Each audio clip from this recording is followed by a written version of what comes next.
నమస్తే, welcome to story board.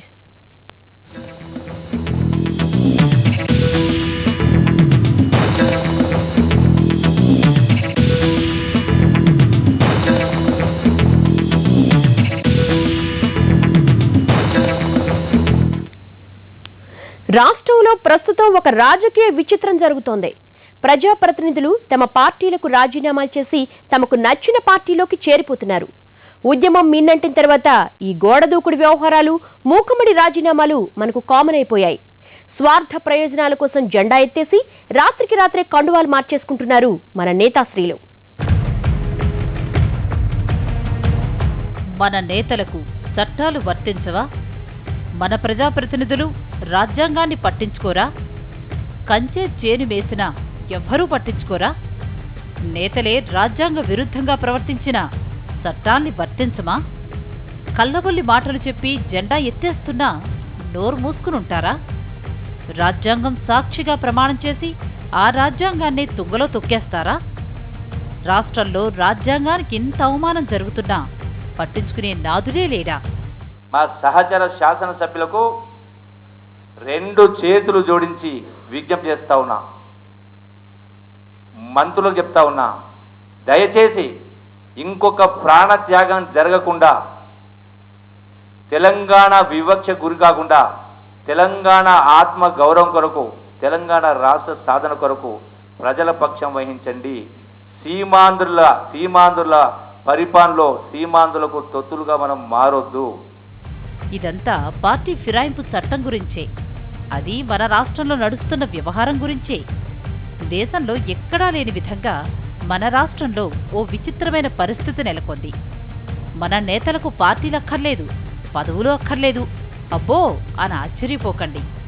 మన నేతలకు కనీసం ప్రజలు కూడా అక్కర్లేదు. ఇన్ని అవసరాలు లేని వాళ్లకు నిబంధనలతో, చట్టాలతో పనేముంటుంది చెప్పండి?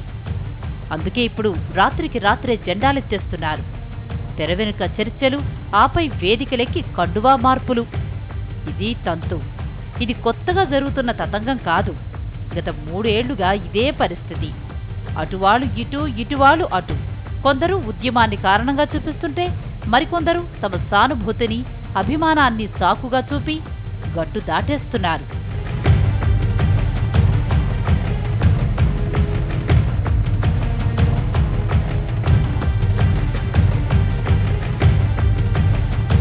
ఇది వరస. పార్టీ మారి ఇన్నాళ్లు ఉన్న పార్టీను, దాని విధానాలను బహిరంగంగా విమర్శించటం, తాము చేసిన దానికి ఉద్యమం ముసుగేసి రాజ్యాంగాన్ని అపహాస్యం చేయటం మనకు రివాజైపోయింది. తెలంగాణ రాష్ట్ర సాధన కొరకే ఈరోజు టీఆర్ఎస్ లో జాయిన్ అవుతున్నట్టు మీ అందరితో సవినంగా అర్థం చేస్తూ రాష్ట్రంలో నెలకొన్న గందరగోళానికి ఇదే కారణం. పార్టీ ఫిరాయింపుల చట్టం ప్రకారం ఇలా గోడ దూకటం నేరం. కానీ పార్టీలు మాత్రం తమ ఎమ్మెల్యేల చర్యలపై మౌన వైఖరిని అవలంబిస్తున్నాయి. కనీసం ఈ రాజీనామాలు ఆమోదించే పరిస్థితి కూడా లేకుండా రాజీనామాల ప్రహసనం సుదీర్ఘంగా కొనసాగుతూనే ఉంది.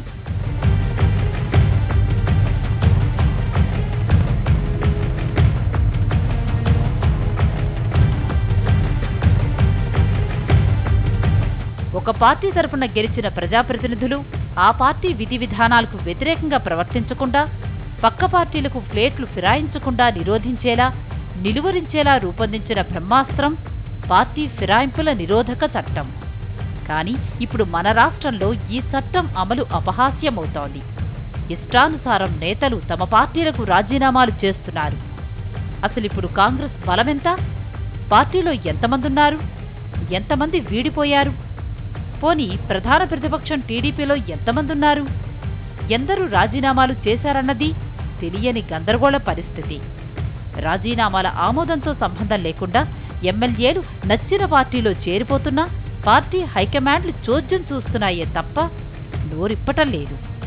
రాజ్యాంగ విరుద్ధంగా పార్టీలు ఫిరాయిస్తున్నా ఎమ్మెల్యేలపై వేటు పడకపోవడమే ఈ పరిస్థితికి మరింత ఆజ్యం పోస్తోంది. ఇంతలా పార్టీ ఫిరాయింపుల నిరోధక చట్టం ఇప్పటి వరకు దేశంలో ఏ రాష్ట్రంలోనూ ఎప్పుడూ భ్రష్టుపట్టిపోలేదు.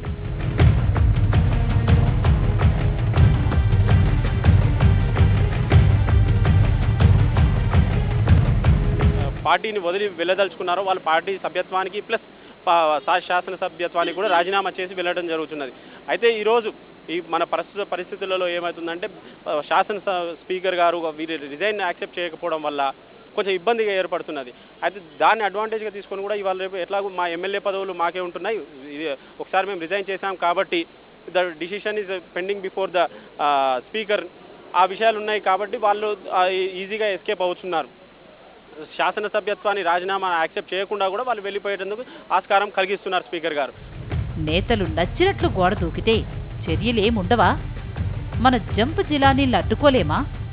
లేక పార్టీ ఫిరాయింపుల చట్టమే మన నేతలకు వర్తించదా? పార్టీలో కంటే ఆ పార్టీలో అవకాశాలు ఎక్కువగా ఉంటాయనుకున్నప్పుడు, దానివల్ల తమ భవిష్యత్తు కాపాడబడుతుంది అనుకున్నప్పుడు వ్యక్తులు పార్టీలు మారుస్తూ ఉంటారు. కొన్ని సందర్భాల్లో ఇతర ప్రలోభాలు ఆకర్షణలు కూడా పనిచేస్తూ ఉంటాయి. తర్వాత ఇలా విశృంఖలంగా పార్టీలు మారుస్తూ ఉంటే ప్రజలు ఒక పార్టీకి ఓటేశారు, ఆ పార్టీ ప్రణాళిక ప్రకారం నిలబడిన అభ్యర్థిగా అతను ఎన్నుకున్నారు.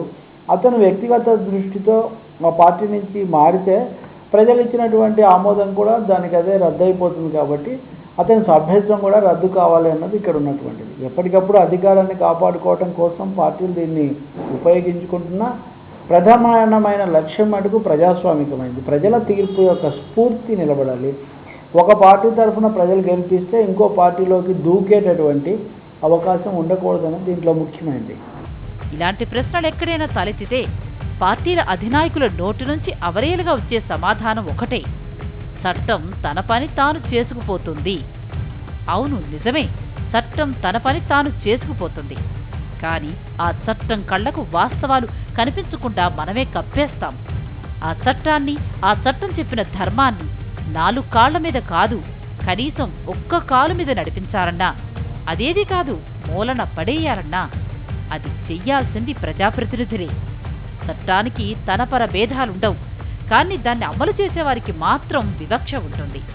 ఈ పరిస్థితుల్లోనే చట్టాలు చట్టుబండలైపోతున్నాయి, రాజకీయ నేతలకు చుట్టాలైపోతున్నాయి. రాష్ట్రంలో ఇప్పుడు యాంటీ డిఫెక్షన్ లా పరిస్థితి కూడా ఇలాగే ఉంది. ఈ జంపు జిలానీలకు పార్టీ ఫిరాయింపుల చట్టం వర్తించదా? వివరాలు బ్రేక్ తర్వాత చూద్దాం.